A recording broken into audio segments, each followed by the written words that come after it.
Hello, this is Jim Nailon, liturgical guitarist, and I'd like to share a few ideas about my arrangements for Joyful, Joyful, We Adore Thee.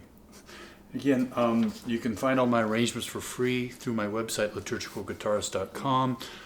Follow the link on the portal page to the score exchange. When you get there, go under General Worship and you'll find Joyful, Joyful, We Adore Thee in G major and in C major. So you want to get both of those copies.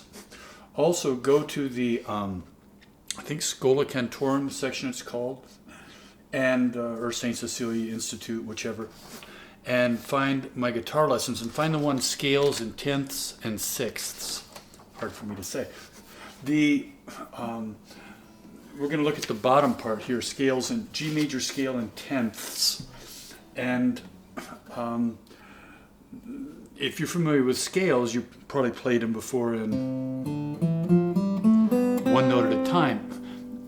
A technique I use a lot in my arranging is playing thirds and sixths and tenths, where you're playing two notes at once. It's like a double scale, two guitars playing together. So in the scale in tenths in G, down in line 13 of this exercise, would be you're playing the low G, and you're playing up above it on second string the open B. I'm not going to go into music theory much on that, but that's like a third that's split, got an extra octave in between it. A third would be, tenths would be, so you've widened out the third a little bit. So this scale goes in measure 14.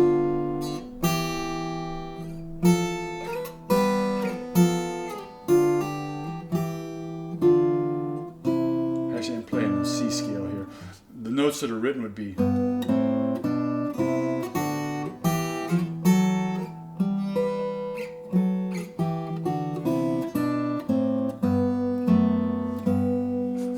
you'll want to have that down before you tackle the G arrangement. The only difference between that and the scale that I use in the C arrangement would be an F natural instead of an F sharp. So let's look at the arrangement now. So we have the one here in G, and I updated the arrangement this morning, took out a couple of the bass notes, did a couple little tweaking things, and then I also wrote the arrangement in C this morning. So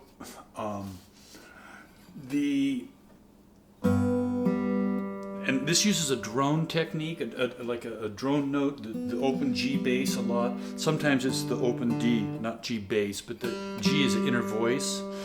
That's a common classical technique. Keeping a note moving as an inner voice there. And when you do that, you really have to be careful on balance. You have to bring out the melody. The bass needs to be less than the melody, but greater than the inner voice. So this is your inner voice, this drone note. And your melody is the...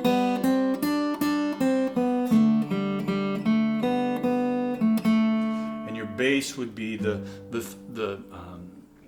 bottom note of that interval of a tenth. So just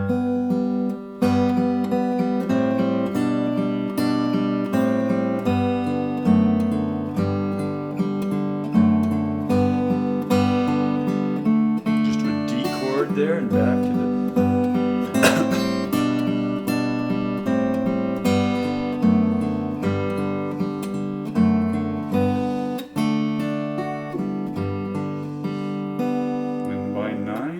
third line here.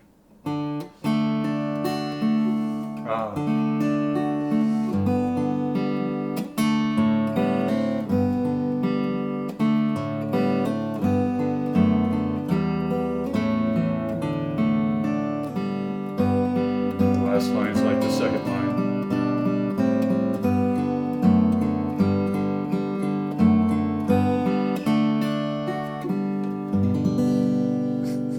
that's pretty straightforward. Once you have the, you can play all those, then you're just adding notes.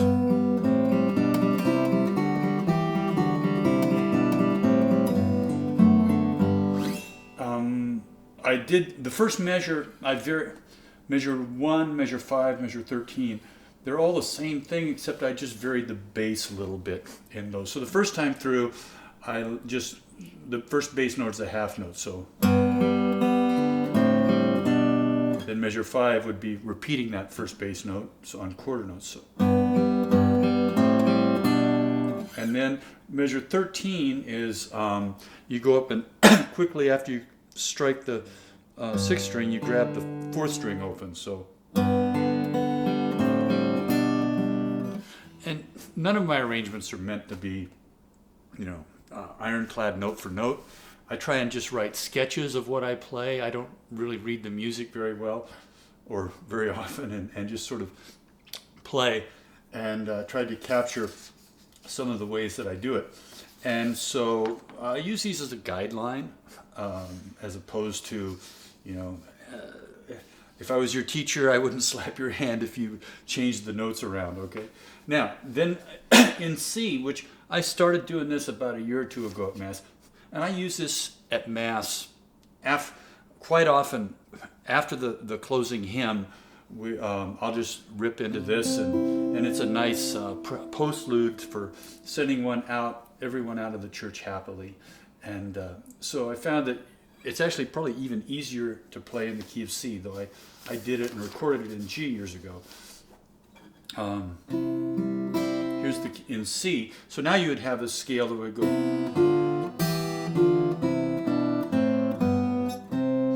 something like that. So starting at measure 1.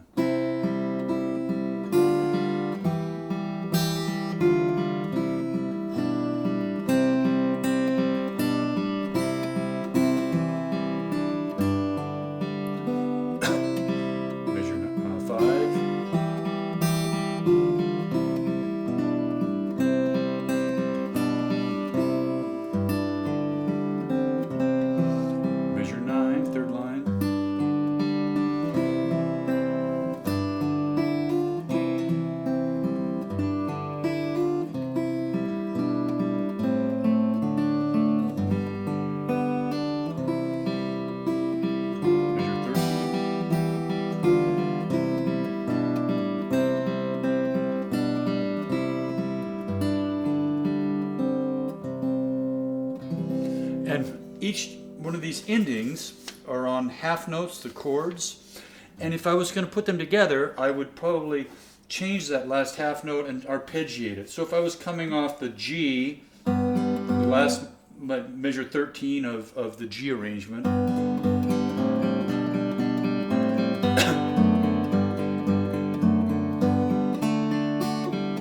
arpeggiate and then go right into C.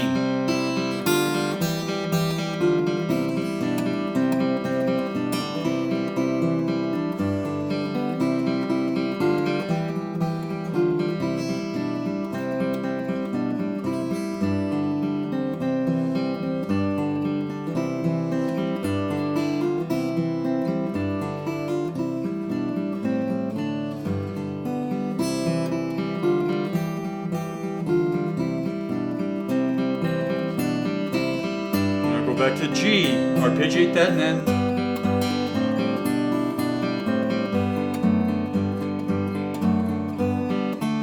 if you're ending it, give it the big flourish in the key of G or C, whichever one you choose to use.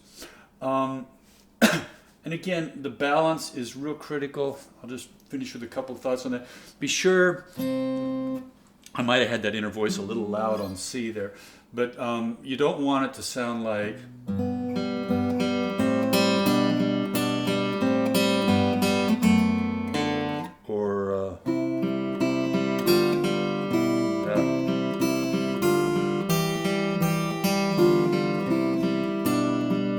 that to be real soft.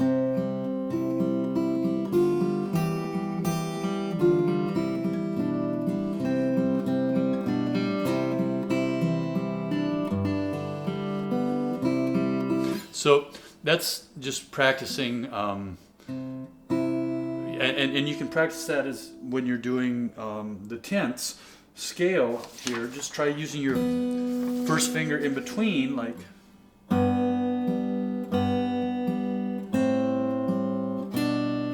and try bringing the volume out on these, on the two notes, and play this one soft. If you haven't experienced this before, a lot of times in my arrangements I have a lot of eighth note inner voices, and you have to really define what the melody is and make sure that you bring that out with your fingers and keep the other notes softer so that the audience can tell what the melody really is. Otherwise you're confusing it all with all these other notes here. So it's possible to bring it out and make it quite musical. I think that's all I have for this one. Happy Mardi Gras. That's what today is.